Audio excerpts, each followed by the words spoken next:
Provérbios 10, 9.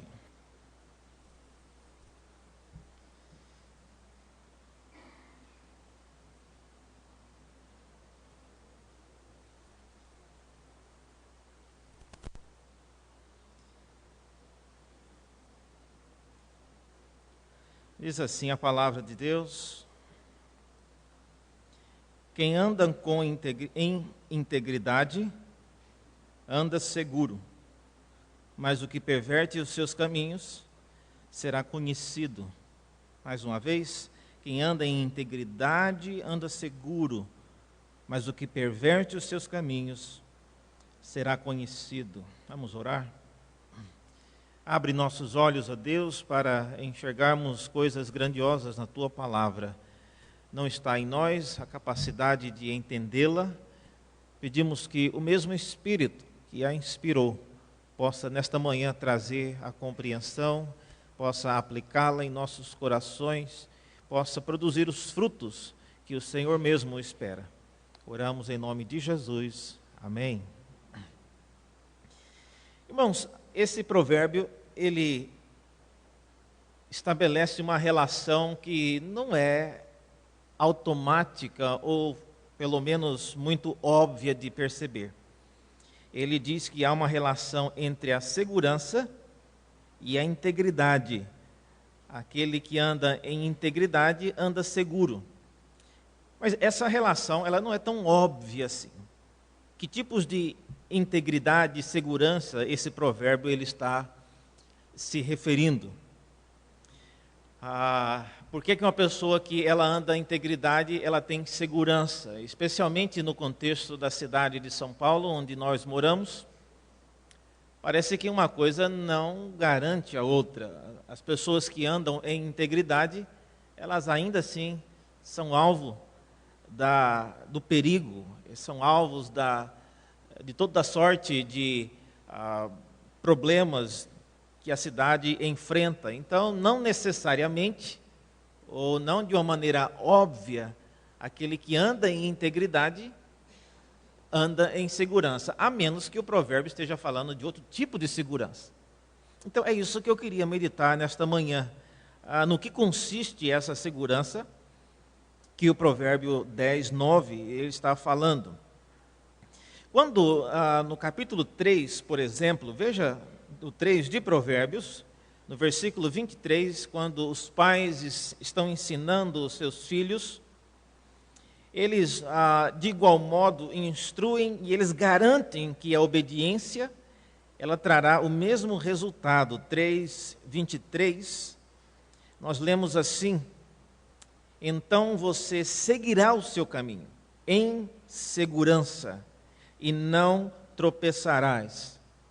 Então, veja que em ambos os casos, a integridade parece estar relacionada à obediência aos mandamentos do Senhor. Algumas traduções, por exemplo, a NVI, não sei se alguém tem essa tradução aqui hoje de manhã, mas ela traduz esse verso, o Provérbios 10, 9, da seguinte maneira. Diz que quem segue em veredas tortuosas será descoberto. É assim que traduz essa segunda parte do provérbio, ao invés de traduzir aquele que corrompe o seu caminho ou aquele que perverte os seus caminhos será descoberto. É interessante porque há uma diferença entre você seguir um caminho que já está torto e você entortar o caminho para você seguir nele. Então, as duas traduções, elas apontam coisas diferentes. Este provérbio, ele provavelmente está se referindo ao segundo caso.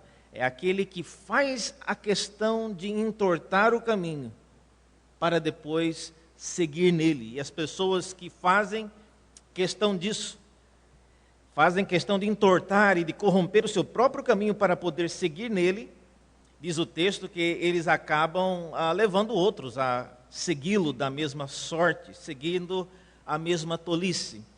Esta prática de você corromper a integridade de alguma coisa é chamado no nosso dia a dia de pirataria. É muito comum você hoje comprar um equipamento, um computador ou um videogame, alguma coisa, um tocador de DVD, e ele não toca na região do Brasil. Alguém traz do Paraguai ou dos Estados Unidos e chega no Brasil, o DVD ele não toca os DVDs aqui dessa região.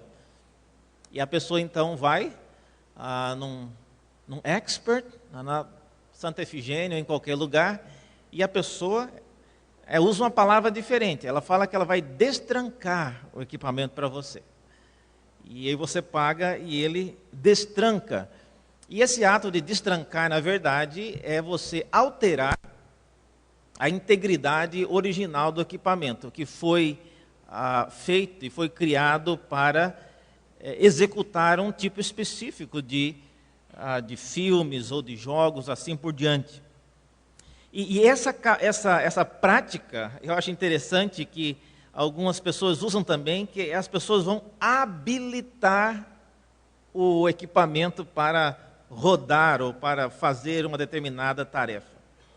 E o motivo desse provérbio está dizendo que aquele que anda em integridade, ele anda seguro, é mais ou menos relacionado com isso, irmãos. Porque à medida que você envolve em torcer, em adulterar a integridade daquilo que Deus criou, você acaba também criando uma oportunidade para que outros também envolvam com a mesma prática. O ser humano, eu e você, nós somos criados de maneira original, e o nosso modelo original é a pessoa do próprio Deus. Gênesis fala que o ser humano foi criado segundo a imagem e a semelhança de Deus. Esse é o modelo original. E a maneira como nós somos criados, vamos dizer assim, o nosso modelo, ele foi preparado para fazer algumas coisas, para trilhar alguns passos, e a menos que você então corrompa, que você adultere a integridade original do nosso ser, do seu ser, algumas coisas você nunca vai ser capaz de fazer. E é isso então que esse salmo, esse provérbio, ele está tentando mostrar. A relação entre você preservar a integridade de alguma coisa e o risco de você andar com alguma coisa pirata, especialmente quando essa coisa pirateada é a sua própria vida, são seus próprios caminhos. Então, como é que essa segurança ela acontece? Em primeiro lugar, a certeza de que nós temos essa segurança é de que nós não estamos enganando a nós mesmos. Essa é a primeira segurança que o cristão, que o justo, ele tem, segundo este provérbio. Aquele que anda em integridade, ele anda seguro, porque ele tem a certeza de que ele mesmo não está enganando a si mesmo, ou seja, ele não está corrompendo o seu caminho. Veja, por exemplo, uma situação criada no próprio livro de Provérbios, capítulo 6. Eu queria que vocês pudessem ler comigo esse trecho, capítulo 6 de Provérbios. Nós temos uma descrição bastante, é quase uma ilustração, uma situação criada em Provérbios e que ilustra bem essa ideia de alguém que precisa ter a certeza de que ele mesmo não está enganando a sua própria pessoa. Provérbios 6, no versículo 20 em diante, nós lemos assim: Filho meu, guarda o mandamento de teu pai e não deixes a instrução da tua mãe. Ata-os perpetuamente ao teu coração e pendura-os ao pescoço. E quando caminhares, isso te guiará. Quando te deitares, te guardará. Quando acordares, falará contigo. Porque o mandamento é lâmpada, instrução, luz, e as repreensões da disciplina são o caminho da vida. Para que isso serve? Para te guardarem da vil mulher e das lisonjas da mulher alheia. Como o provérbio está falando, no caso, para o rapaz, isso também vale para as moças. Poderia, para lhe guardares também do homem vil e das lisonjas do homem ali. E aí o texto segue dizendo que não cobices no teu coração a sua formosura, e nem te deixes prender com as suas olhadelas. Por uma prostituta, o máximo que se paga é um pedaço de pão, mas a adúltera anda à caça de vida preciosa. Tomará alguém fogo no seio sem que as suas brasas, sem que as suas vestes se incendeiem? Ou andará alguém sobre brasas sem que se queimem os seus pés? Assim será com o que se chegar à mulher do seu próximo. Não ficará sem castigo todo aquele que a tocar. Não é certo que se despreze o ladrão quando furta para saciar tendo fome? Pois este, quando encontrado, pagará 7 vezes tanto, entregará todos os bens de sua casa. O que adultera com uma mulher está fora de si. É isso que eu quero chamar a atenção. Ele está fazendo uma coisa, mas ele não se atina, que ele está fora de si. Só mesmo quem quer arruinar-se é que pratica tal coisa. Por quê? Porque achará açoites e infâmia, e o seu opróbrio nunca se apagará. Porque o ciúme excita o furor do marido, e não terá compaixão no dia da vingança. Não se encontrará com o resgate, nem aceitará presentes, ainda que sejam muitos. Em outras palavras, Provérbios está dizendo, não se envolva em tentar adulterar, em corromper o caminho que Deus traçou para que você siga nele. Isso é, em primeiro lugar, um ato de você enganar a você mesmo. É uma ilusão. E essa situação simulada em Provérbios 6 é um exemplo, dentre vários, que pode acontecer na vida de cada um de nós. Eu lembro que uma ocasião eu cheguei de férias, para as minhas férias, de volta na minha cidade natal, e logo que eu cheguei, uns 2 dias depois, faleceu um primo meu, primo de primeiro grau.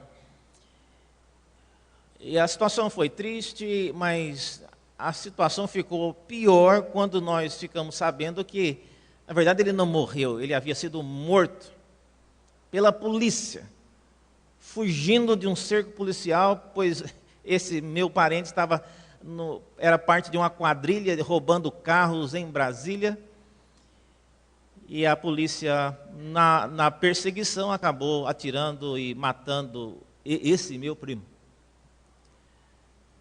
E a mãe, ela não soube de toda a história inicialmente, achou que o menino apenas tinha morrido, mas depois não teve como esconder, porque logo apareceu no jornal da cidade e no noticiário a situação, e com fotos e tudo mais. Por muito tempo, a minha tia já havia observado que o seu filho chegava em casa sempre com motos muito caras e vestindo roupas muito caras, usando relógios muito caros, não eram condizentes com o estilo de vida dele. Obviamente, ela e ele também nunca se atinaram que aquilo era uma perversão, era um engano a si mesmo. Irmãos, não é fácil uma pessoa envolvida em situações que vão se escalando, tanto em responsabilidades e em perigo, você voltar e tornar atrás e abandonar uma trajetória que você já iniciou, corrompendo e torcendo, adulterando o caminho que Deus preparou. E chega um ponto que é difícil você abandonar. Tanto para aquele meu primo quanto para a minha tia, chegou a um ponto que eles praticamente negavam a situação, não queriam ver aquilo como uma realidade, mas não tem outra alternativa. O dia chegou quando a realidade confrontou-os ambos, o meu primo e a minha tia, de que aquilo era um caminho perigoso, era uma questão de tempo, mais cedo ou mais tarde, as pessoas, ou a própria vida iria confrontá-los. Então é isso que eu digo que esse provérbio ele está tratando. A segurança do que anda em integridade, ela é uma segurança porque ele tem certeza, em primeiro lugar, de que ele não está enganando a si mesmo. Ele está andando em integridade. Em segundo lugar, esse provérbio também nos faz pensar de que a segurança, ela é uma segurança por causa da certeza de que nós não estamos enganando outros. E aqui a ideia de você sempre andar na companhia de pessoas. É muito fácil pessoas olharem para a sua vida ou verem na sua vida uma motivação para continuar ou para iniciar fazendo alguma coisa errada, ou fazendo alguma coisa, como eu disse, que faz parte desse processo de você adulterar, de você mexer na integridade da sua vida.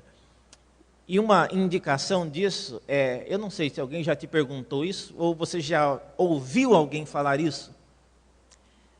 Eu não sabia que um crente podia fazer isso. Essa é uma pergunta perigosíssima. E esse é talvez uma evidência que você precisar pensar, será que eu realmente estou adulterando a integridade daquilo que Deus criou na minha vida para andar nos seus caminhos? Efésios, no capítulo 2, versículo 10, fala que o Senhor, Ele nos criou para andarmos em boas obras. Ele nos programou para isso. Essa é a razão por que Ele nos criou. E sair dessa rota, sair desse projeto de Deus, é preciso que você, então, à semelhança do que às vezes algumas pessoas fazem com o equipamento, é preciso que você corrompa, que você adultere a integridade da sua própria vida. E isso faz com que outras pessoas olhem e percebam e comecem a observar, olha, eu não sabia que um crente podia fazer isso, mas já que eu estou vendo fulano ou ciclano fazendo isso, e eu vejo que ele é um crente temente a Deus, mas ele está fazendo isso, então, quem sabe é uma coisa que é realmente possível. E sem você perceber, não precisa você levar outras pessoas, não precisa você chamar outras pessoas, mas o próprio testemunho do cristão é capaz de enganar outras pessoas, é capaz de motivar outros. É por isso, irmãos, que nós vivemos em comunidade. A igreja se reúne e aqui nós recebemos de Deus a sua palavra, encorajamos uns aos outros com o testemunho e vemos a vida daqueles que andam nos caminhos do Senhor, observamos aqueles que por diversas razões caem em pecado, e a igreja, pela sua liderança, admoesta, corrige, disciplina os membros em pecado, para que isso sirva de instrução para todo o povo de Deus. Então, a certeza desse Provérbios 10, 9, é esta, de que aquele que anda em integridade, diz o versículo, anda seguro, porque ele tem a certeza de que ele não está corrompendo a sua vida, e também não está corrompendo a vida dos outros, que olhando para ele, estão seguindo. E em terceiro e último lugar, essa segurança que o texto fala aqui, ela é uma segurança por causa da certeza, e aqui um terceiro aspecto, de que os outros também não estão corrompendo a nossa vida, não estão adulterando o nosso caminho. Então essa já é um terceiro perigo, de você estar entrando numa situação e que você não sabe que já está o caminho e o propósito e a capacidade de fazer e de realizar algumas coisas já está comprometida por causa dos outros. Veja um exemplo claro disso no capítulo 1 de Provérbios, no versículo 8. Nós temos uma outra situação Provérbios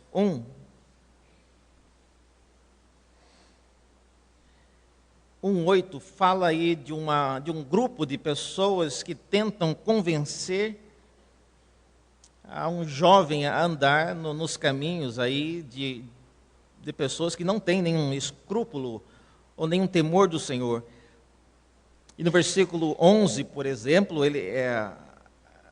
os pais advertem o filho, olha, se eles disserem, está falando aí dos pecadores, dos tolos, se eles disserem, olha, vem conosco, embosquemo-nos para derramar sangue, espreitemos, ainda que sem motivo, os inocentes, traguemo-los vivos como o abismo e inteiros como os que descem a cova. Acharemos toda sorte de bens preciosos, encheremos de despojos a nossa casa, lança a tua sorte entre nós, teremos todos uma só bolsa. Filho meu, não te ponhas a caminho com eles, guarda das suas veredas os pés, porque os seus pés correm para o mal e se apressam a derramar sangue, pois debalde se estende a rede à vista de qualquer ave. Estes se emboscam contra o seu próprio sangue e a sua própria vida espreitam. Tal é a sorte de todo ganancioso, e este espírito de ganância tira a vida de quem o possui.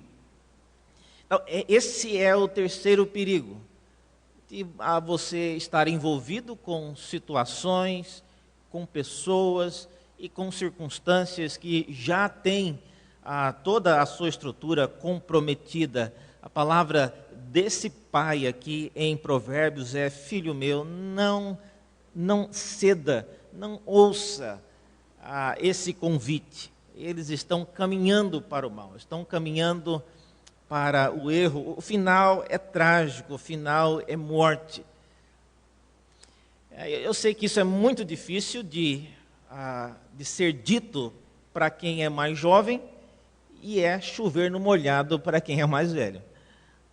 Quem precisava ouvir não ouve, e quem não precisa mais ouvir não precisa nem mais falar. E eu sei disso pessoalmente. Eu lembro que quando eu era mais jovem, eu não conseguia entender por que é que um jovem, eu tinha meus 16 anos, 17 anos, terminava o culto na igreja em Cuiabá. O culto começava mais cedo, às 6 horas da tarde, 7h30, 8 horas já tinha acabado o culto. Agora você imagina, um jovem de 16, 17 anos, 7, 8 horas, é aí que a noite começou para a gente. Vai fazer o que em casa? Então, nós geralmente saímos depois do culto para ir para algum lugar, e para fazer alguma coisa. É muito cedo para dormir, muito cedo. E meus pais sempre diziam, olha, não existe nada de bom acontecendo a partir da meia-noite na rua. Tudo que você fizer, estando a partir da meia-noite fora de casa, você está pedindo para se envolver com algum tipo de problema. E eu achava aquilo um conselho bastante obtuso da parte dos meus pais. Haja vista eu estar andando com pessoas da igreja, eu não estava andando com ladrões, com assassinos, com malfeitores, eu estava andando com o pessoal da igreja, que eu havia adorado a Deus no culto vespertino, depois saíamos para comer alguma coisa. Qual o problema com isso? Mas sempre eu chegava em casa, às vezes 2 horas da manhã, e meus pais sempre falavam, olha, não é hora de chegar, você está correndo um risco muito grande ficando na rua até uma hora dessa. Bom, como eu disse, eu sempre achei aquilo de uma palavra bastante retrógrada e obtusa, até que uma ocasião, de fato, estávamos, como sempre estávamos numa lanchonete, numa rua em Cuiabá. Estávamos sentados em cima do capô do carro, e, se não me engano, estávamos até cantando alguns corinhos, porque só tínhamos crentes ali naquele bar. E eu lembro como se fosse hoje, vinha um carro na direção contrária, E ele vinha na velocidade que eu não achava que ele ia querer fazer a curva no meio do canteiro e retornar. A velocidade não permitia isso.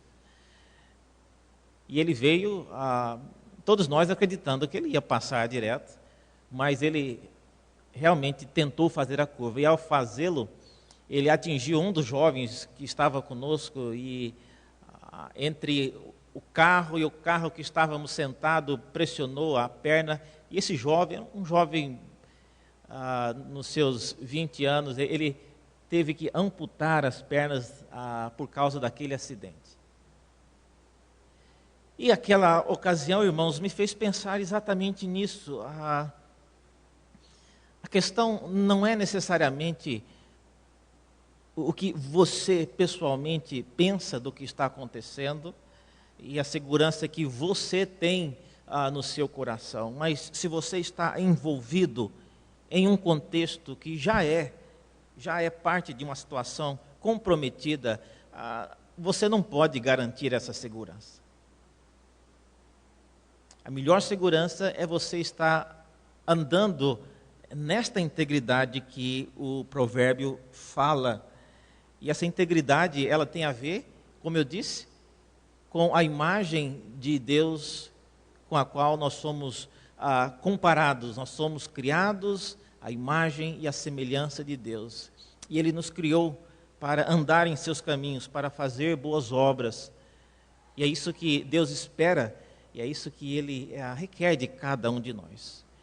Essa é a segurança. E especialmente porque o exemplo maior dessa segurança é o próprio Senhor Jesus. Hebreus diz que Jesus, ele é a expressão exata de Deus. E ele mesmo disse que ele era o caminho, a verdade e a vida, e aqueles que nele andam estarão seguros e eles não precisarão se preocupar. Essa é a nossa segurança, irmãos. O salmo que nós lemos agora, o reverendo Joaquim leu, Salmo 37, é um salmo bastante instrutivo nesta direção. Eu gosto muito desse salmo, porque ele nos adverte a não olharmos demais para a vida do ímpio. Não olhe, não gaste o tempo, não fique demasiadamente preocupado e ocupando a sua mente com isso. Primeiro, porque eles passarão rápido. E segundo, porque ficar olhando demais para a vida do ímpio e de como eles corrompem o que é correto e como eles prosperam, é algo que não ajuda aquilo que o Salmo 37 nos ordena, que é abandonar a ira e deixar o furor. Você já observou isso? Quanto mais a gente olha para a vida daqueles que estão corrompendo a vida deles e dos outros, a nossa ira vai começando a se tornar cada vez mais acesa. O Salmo 77 diz isso, não é apenas agradar do Senhor, mas abandona a ira e deixa o furor. Essa é a parte talvez a mais difícil.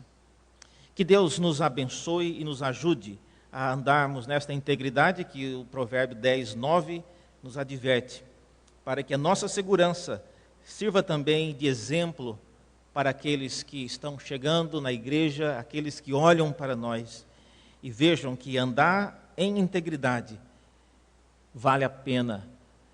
É isso para o que o ser humano foi criado.